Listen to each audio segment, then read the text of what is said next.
যশোরের চৌগাছায় অনুষ্ঠিত হয়েছে 10 দিনব্যাপী ঐতিহ্যবাহী বলু দেওয়ানের মেলা। নানা প্রান্তের বিনোদন প্রেমীদের সমাগমে মুখর ছিল মেলা প্রাঙ্গণ। যশোর প্রতিনিধি রাহুল রায়ের পাঠানো তথ্য ছবি নিয়ে ডেস্ক রিপোর্ট। প্রতি বছরের মতো এবারও পীর বলু দেওয়ান রহমতুল্লাহি আলাইহের রজা শরীফকে ঘিরে যশোরের চৌগাছার হাজরাখানা গ্রামে কপোতাক্ষের তীরে বসে মেলা। মেলায় নিত্য প্রয়োজনীয় নানা পণ্য থেকে শুরু করে আসবাবপত্র, শিশুদের খেলনাসহ বাহারি মিষ্টি ও খাবারসহ নানা পশুরা নিয়ে বসেন দোকানিরা। বগুড়া থেকে আসছি, বেচাকেনা ভালো হবে আশা করা যায়। তো সামনের দিক থেকে আরো বেচাকেনা আমাদের আরো ভালো হবে। প্রতি বছর এই দোকানদারি করি, এটাও মোটি বেলুন ফিরি খাওয়া করাই সংসারের জিনিস সব। বিভিন্ন আইটেমের মিষ্টি আছে, সন্দেশ আছে, চমচম আছে, দানাদার আছে, মিহিদানা আছে, পোলাও আছে। আমরা আসি, বহুদিন ধরে আসি এখানে, তা ধরেন প্রায় 40-45 বছর। যা হোক, কিনা বেচা মোটামুটি খারাপ হয় না।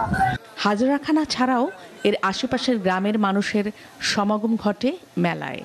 দাদার সাথে এসেছি, বৌমনি এসেছে, আরো অনেকে এসেছে। আমি আমার হাজবেন্ডের সাথে এসেছি মেলায়। মেলাটা অনেক বড়, দেখে অনেক ভালো লাগলো।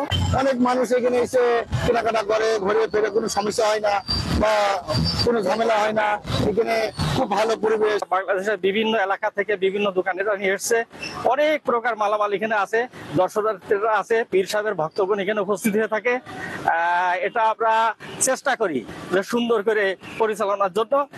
কথিত আছে প্রায় 200 বছর ধরে প্রতি বছরের ভাদ্র মাসের শেষ মঙ্গলবার পীর বলু দেওয়ান রহমতুল্লাহির রওজা শরীফকে ঘিরে হাজরাখানা গ্রামে আয়োজন হয়ে আসছে মেলার। এবার গেল 10 থেকে 19 সেপ্টেম্বর পর্যন্ত অনুষ্ঠিত হয় মেলা। মাছরাঙা নিউজ ডেস্ক।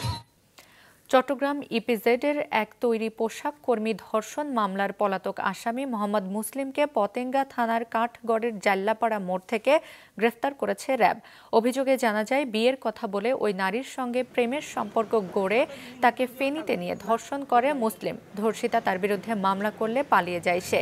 গোপন সূত্রের ভিত্তিতে চট্টগ্রাম মহানগরীর পতেঙ্গা থানার কাঠগড় এলাকায় বৃহস্পতিবার রাতে অভিযান চালিয়ে আসামিকে গ্রেফতার করে র্যাব 7-এর একটি দল। নওগাঁর পত্নীতলায় জোরপূর্বক আমবাগান দখল করে গাছ কেটে ফেলার প্রতিবাদে সংবাদ সম্মেলন করেছেন এক ফল ব্যবসায়ী।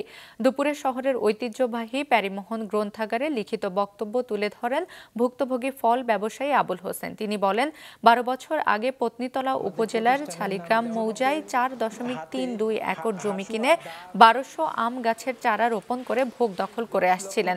গত 15 সেপ্টেম্বর হঠাৎ করে 20 থেকে 25 জন যুবক দেশীয় অস্ত্রশস্ত্রে সজ্জিত হয়ে আমবাগানে ঢুকে 800-র বেশি আম গাছ কেটে ফেলে। এতে প্রায় 1 কোটি টাকার ক্ষতির মুখে পড়েছেন তিনি।